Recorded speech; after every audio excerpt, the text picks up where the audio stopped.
she bombed. Man, we overstimulated her. She had a lot of UFOs. Maybe the semen wasn't good. Maybe she's got something going on. We just don't know. But the one you're most excited about bombed out, crashed out, 0. Take all the emotion out of it whenever you're evaluating them and say, you know, which one has the truest ability to make the best Kevs. Walk-ons are gritty, man. They grind, they ain't scared of hard work, and they're a little bit like kids in their mentality and their mindset. Well, I think we all need a little bit of a walk-on mindset. Well, it is a beautiful day that the Lord has made. Thank you for tuning in. It is going to be a fun episode filled with a lot of valuable information. Today, I'm going to be comparing donor lineup, a donor roster, like your donor operation. You don't have just one, right? You have 2, 3, maybe 10. I have taken the approach, since I'm a football guy, I manage my donors and my operation kind of like a football roster. I have my starting lineup. I look and see where I'm weak, where I'm strong. If I need to add any pieces via the transfer portal, you know, before the season starts and we get into breeding season. So we're going to navigate through that. A fun way for you to, I don't know, maybe take a look inside of my brain and just see how I game plan for the upcoming breeding season, because for me, I kev pretty much one time a year. And so all the planning, all the breeding decisions that happen during breeding season, they impact me for that complete next year. So I want to get it right. So I'm going to give you a scenario, look into everyday transfer day for me. And when we're in peak breeding season and I try to knock out a big transfer flush and transfer day, my goal is to transfer, let's say, 80 embryos. Now, there's a lot that goes into that. And there's a lot that goes into building a championship football team. If I'm trying to get to 2-a-days, trying to start my season with the best possible players and then make a game plan for them to go win, how do I manage that situation? So throughout the spring and summer, I'm analyzing the offspring of these Kevs that I had the previous year. I'm seeing what I want to do again. I'm seeing what needs to be changed, how a particular cow can be improved. I'm seeing what bulls can be added to the lineup to make the cows that I have better.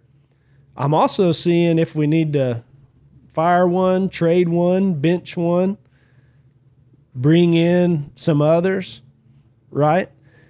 If I'm trying to get 80 transfers in, then not only do I have to plan to start with about 100 recips set up, and then about 80 of those are going to work. But if I'm just focusing on the donors and I want to transfer fresh, that's my goal, is to get 80 fresh transferred embryos in. I need to know that national average for a conventional flush on a donor cow will produce 6 embryos per cow per national average. Quick math tells me I'm going to need about 13 donors to cover those 80 embryos. All right. Now, I also need to know that whenever I set up for conventional flush and I'm doing it just one day, that means that I'm probably going to use something called a reference heat. And on that reference heat, I'm going to give them a shot of estromate or luteolise and have them try to come in heat all within a few days of one another. Now, naturally, what's going to happen is before we go cedar in, when we're setting up for that conventional flush, I'm going to have my embryologist, my veterinarian come in, palpate those cows and see that they have a CL and that they're on track and they look like they're going to work for this flush. Now, there's probably going to be about 10% of them fall out, whether they're cystic and we didn't know about it, they just didn't have a heat at the right time, or just something wasn't right. So that means I need to set up 15 donors to get my 13. All right, so my goal is making at least 80 fresh. National average of per donor is going to be 6 embryos, so I need 13 donors. Set up 15 to get my 13. Are you tracking? All right, if you are, then that means that I need the best 15 donor lineup going into breeding season. So I look and evaluate what I have. I need to see which cows are bred, which cows are open, because I can't be using a bred cow for a conventional flush. She has to be open. Not only does she have to be open, but she has to be at least, 75 days postpartum, maybe 60. So she needs to have calved, she needs to have healed up, she needs to be ready to go and ready to breed whenever I'm setting all these up for my flush day. That's why planning is so important, because the year prior, we may have flushed and then got them bred. We tried to AI them and breed them a certain way and they didn't take, so then we put them with the bull and skipped another cycle and then she got bred. Well, now we get into the following year and she could be calving in a window that's a little too close to my flush day and I can't use that cow. So I need to look at my donors, evaluate which ones are going to be ready for that flush day. I need 15 to start out. Now, do I have the best 15 possible? I look at how much money I have in the bank. I look at what kind of calves I want to make, what kind of calves I have made with what I have. And then I try to do some Jerry Jones backup, a little better than Jerry Jones trade deals. I like my Mike Elko. Mike Elko in the transfer portal is a stud. He took a 7-5 team and in one season went to 8-4 with 2 games. Could have gone either way. We almost had us a 9-10 win season and a trip to Atlanta for the SEC championship. And then what did he do? He looked at his team, saw what he was losing and not going to have for the next year. He saw where he was deficient. He saw where he was good. And he made the adjustments. He made the trades. Some guys left, more guys came in. But the ones that came in, it was all strategic. We needed receivers, so he brings in some receivers. I need to look at my donors the same way. Also, don't place such a high value on how much they cost whenever you bought them or how much winning they've done whenever you showed them. We have this value in our head, and so that's the one that we want to make work really, really bad. But that may not be the best one in the group. Take all the emotion out of it whenever you're evaluating them and say, which one has the truest ability to make the best calves? Because here's what happens. I'm going to go through a very practical scenario with you. Once you get your donor lineup set and you have your 15 that are going to work, the game ain't over. The game's just beginning. Season's just starting. You got to really dig in, because here I'm going to read you a very typical scenario. Today's episode is brought to you by Express Livestock Genomics, the fastest genetic defect testing company in the world. Their promise is to get you your results within 2 weeks of you turning in your DNA sample. They are the most trusted and the most competent in the industry. You can call the customer service representatives and learn all about the do's and don'ts of breeding and breeding around and utilizing or eradicating these genetic defects in your herd. If you would like to learn more about or look up anything to do with Express Livestock Genomics, check out the link below and enjoy the show. If I want 80 transfers and I'm flushing those 13, flush day comes. Now they're flushing them, they're putting them in straws in the lab, and they're going right back outside and transferring them. So you don't have very much time to make the decisions that need to be made. So you need to make a priority list. You take your donors and prioritize them. Like this mating right here, the bull that I bred to this cow, this is primo. If she makes 100, I'm putting them all in. I love this mating, right? And then we prioritize it from there down, 1 through 13. Okay, so I have my priority list, 1 through 13 on all my donors. Now we get the truth. Embryologist goes in there, flushes the embryos. They go into the lab. That guy gets the counting and sorting and grading. Now, here's what happens, and it can be a very, very practical scenario. Priority donor number one. She bombed. Man, we overstimulated her. She had a lot of UFOs. Maybe the semen wasn't good. Maybe she's got something going on. We just don't know. But the one you're most excited about bombed out, crashed out, 0. And you're like, well, the national average is 6. How can she make 0? Unfortunately, the national average is 6 because you have 0, you have 1, then you'll have one that makes 6, and you'll have one that makes 26, and it ends up averaging out. So it will be all over the board. And now you get to your priority number 2 donor. You're pumped up. This one's still exciting. And we got 3 embryos and 2 grade 3s.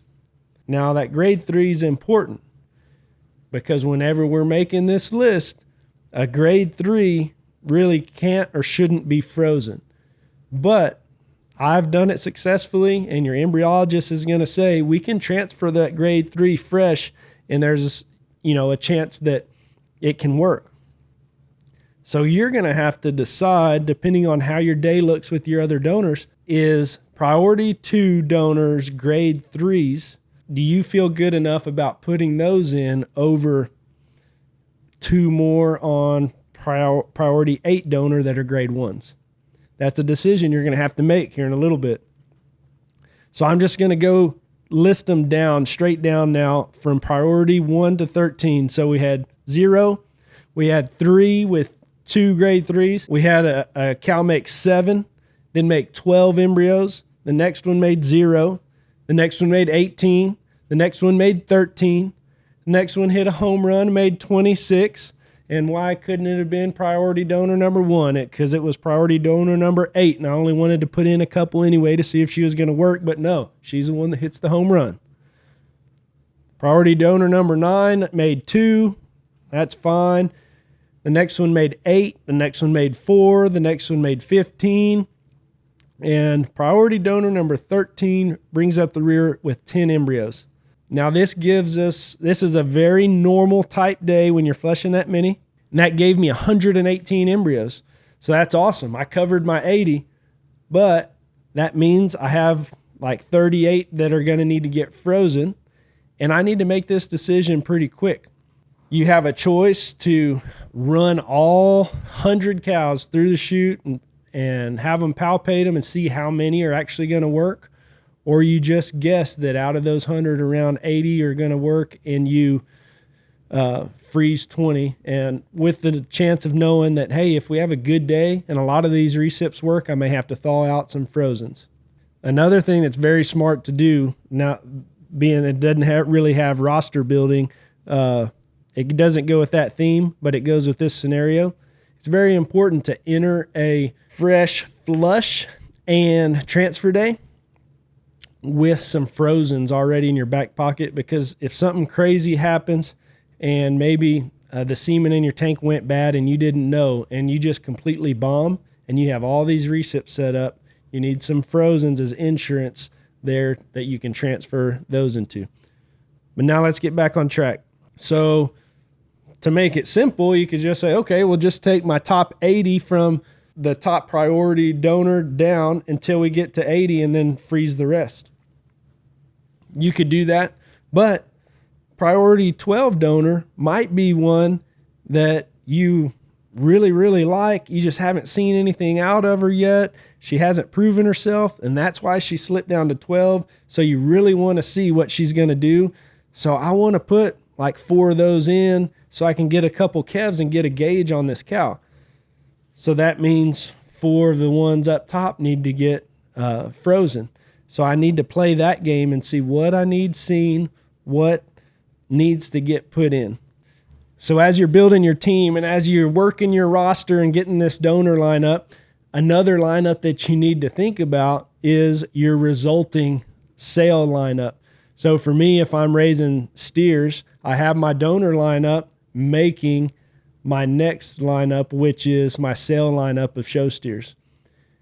And whenever I have that sale, it's not very advantageous, at least for me, to have a bunch of them that look alike, a bunch of them that are going to be in the same breed, in the same class, specific for the same show, right? We're kind of boxing ourselves in there. In my sale, I like a little bit of variety, not only in type and kind, because your buyers are drawn to different things for different reasons. One might like a freaky look and a long neck, and they just like that big time presence. One might like stout and burly, and it's hard to get those two things on the same animal.